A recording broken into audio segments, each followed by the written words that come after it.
Welcome everybody to a pop-up session of The Depot, a new podcast that the team at AutoSense and I have put together to talk about the transport industry. And I'm here at the E-Road Fleet Day in Hamilton today to have a chat with our NZI Fleet Fit partners to find a little bit more about what they do and how they're helping transport operators and ultimately how they're making our roads safer. It's going to be a quick fire session with only a few minutes each per person, so I hope everyone's on top of their game and good to go. And we'll now just crack right into it. So first up, we've got Mike Radford from NZI, who looks after the fleet risk management team at NZI. So Mike, you've got the microphone, very good. Please tell us a little bit about NZI Fleet Risk Management Team and what you do. Cheers, Greg, and thanks for everyone for coming along to this afternoon session. So, at New Zealand Insurance, as well as insuring commercial motor vehicles, we are fortunate that we have a dedicated fleet risk management team, which I'm part of.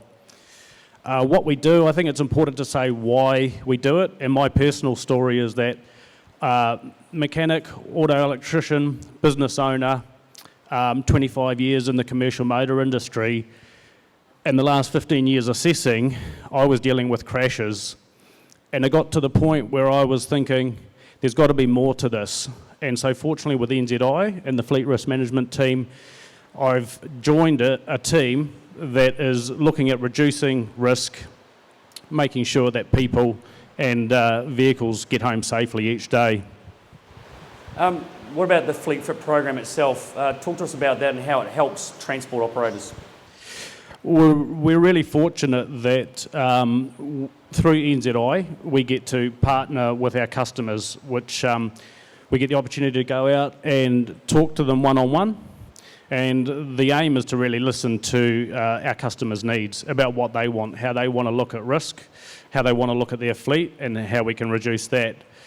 The beauty of the people that are sitting alongside me is these are industry leaders in the transport sector, and we partner with specialists because we don't have all the answers.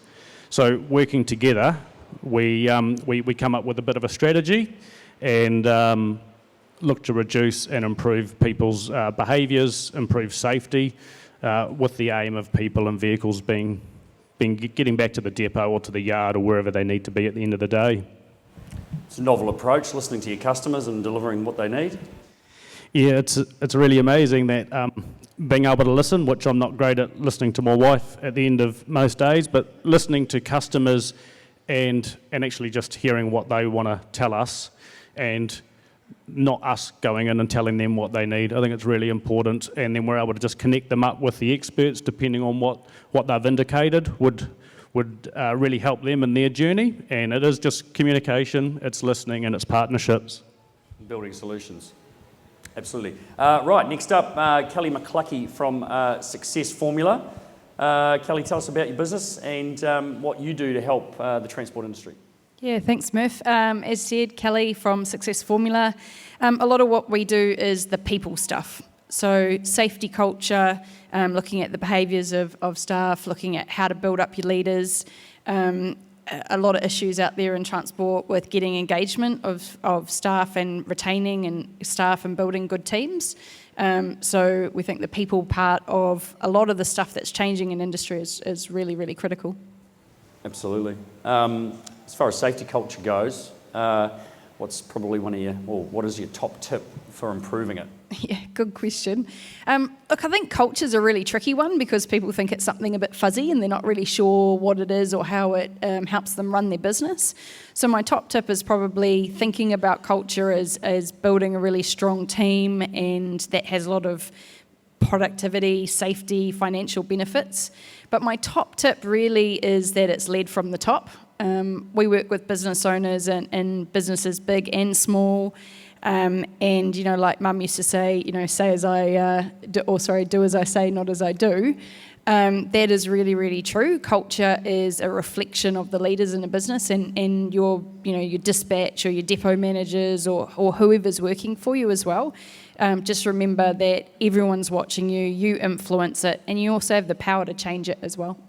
Yeah, culture is an interesting word with probably a lot of different really definitions of what people think it is, but it's very challenging when you are trying to shift from one sort of a way of believing, of doing things, to another way of doing things.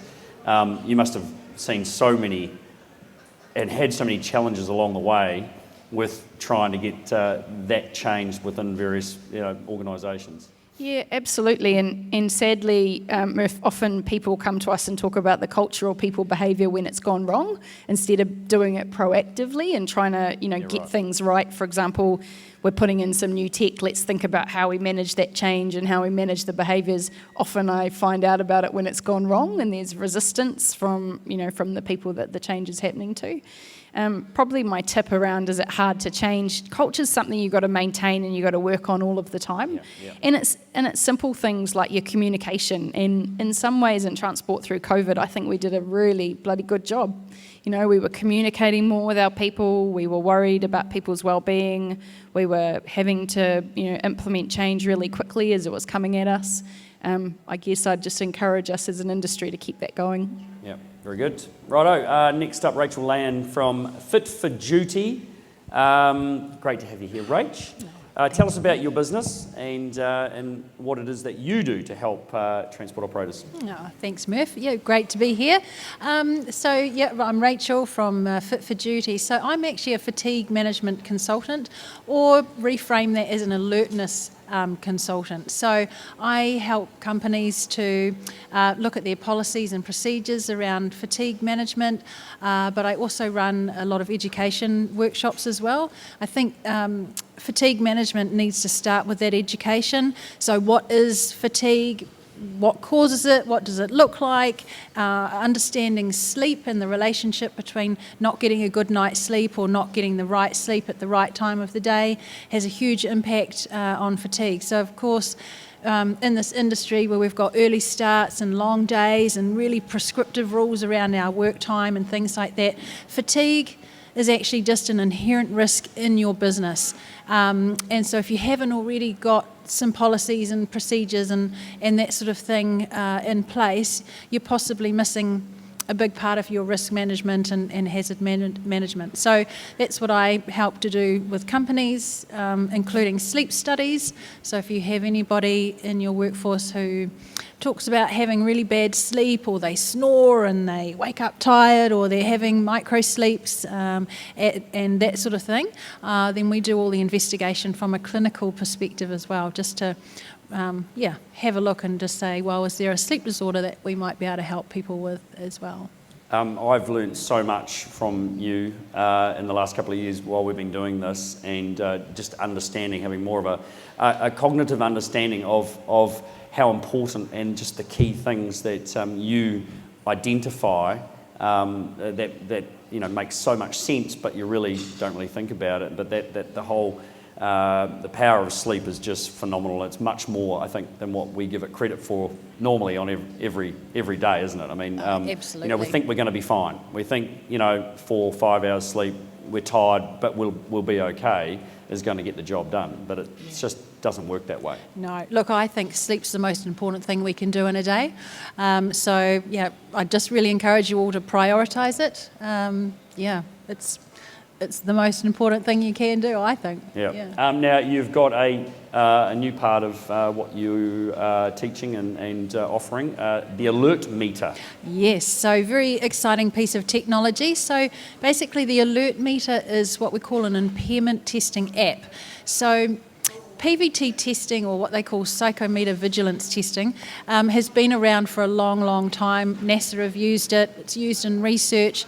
It's basically a tool to help people or researchers look at the relationship between reaction times and performance and cognitive alertness under certain situations, so whether impaired by alcohol or fatigue and that kind of thing. So the test is really useful, but traditionally it's done in a laboratory. It takes about half an hour and it's not practical at all to use in the real world. But we have now designed an app called Alert Meter. It's a game, basically. So you download the app to your phone, and it's using the 60-second test where you recognise a series of shapes on the screen, and you basically just react to those shapes as quickly as you can, and there are some memory questions in there as well. So basically, when we're talking about impairment, we're talking about the cognitive impairment that can be caused by sleep loss and fatigue and drugs and alcohol. Long COVID is something people are talking to us a lot about nowadays because of the fatigue and the tiredness. Stress, all of those things. All of those impairments take us off task and put us at a higher risk of harm. So this little 60-second game people are doing before they start a shift and then partway through a shift. So it's really exciting. We're moving towards a more sort of performance-based approach than this prescriptive work time approach. So yeah, really, really exciting stuff. Wow. Might need to be doing a bit of that before I get in a race car next time. I think we should be testing you. I think I should be testing myself. Thank you, Rachel. Next up, CEO of AutoSense is Charles Dawson. Charles, just give a quick overview for those that don't know what AutoSense is all about. Yeah, thanks, Greg. So AutoSense is all about programs that try and help or understand the risks that drivers face, whether it be for the Guardian seeing machine system that's measuring and waking up drivers when they fall asleep, distraction in the same vein, or utilising simulators to put drivers through their paces, make things go wrong, things that happen all the time out there, make them go wrong and ensure that they actually understand how to handle those and to be ready for those moments as well. So, fatigue and distraction was something that I sort of knew a fair bit about, but since I got involved with AutoSense and started to really comprehend and understand through seeing machines using the Guardian system in the transport industry, just really how big a problem those two things are every day for many people, not just transport operators, but every person driving a motor vehicle or operating heavy machinery, all that kind of stuff out there. Just give us a few stats that I think will probably shock a few people on what's going on in that space of distraction and fatigue every day. Yeah, well, I guess it's like any of these things. If you can't measure it, you can't manage it. And one of the big things that a lot of people call fatigue the ghost issue within transport. So why something crashed, we don't really know, but maybe it was this, maybe it was that. But what we started to see when we installed the Guardian system into a number of vehicles, and I think we've got around about 4,300 installed across New Zealand now, and we're seeing anywhere from 100 to 120 verified sleep events a day. So that's 100 to 120 people that driving along at 90 k's an hour in a 50-tonne truck and actually having a little snooze. And I guess the one thing I can say is it's pretty hard to drive properly, let alone drive at all when you are asleep. So it's pretty tricky. The other scary component, as Rachel will attest, is if you have less than, say, 6 hours sleep in a 24-hour period, you may as well be twice the legal limit of alcohol. So it's not only the point at which you fall asleep, where we wake you up, hopefully, it's actually that whole period leading up to it, all of those weird and wonderful things that's happened to a vehicle. Talking to some of our fuel customers when the big green hose has gone onto the red nozzle in the fuel station, and we've got a milkshake. Why has that happened? How can that happen? And I think so often it's actually because someone hasn't had enough sleep, and they may as well have Waikato. They may as well have had a box of Waikato before driving. So that's really what we're saying is happening out there. So. It's having a big effect on alerting people using this technology to the issues that are out there. You must have operators that have been. You have had operators that don't believe that they've got a problem. Yeah. With their drivers, their fleet.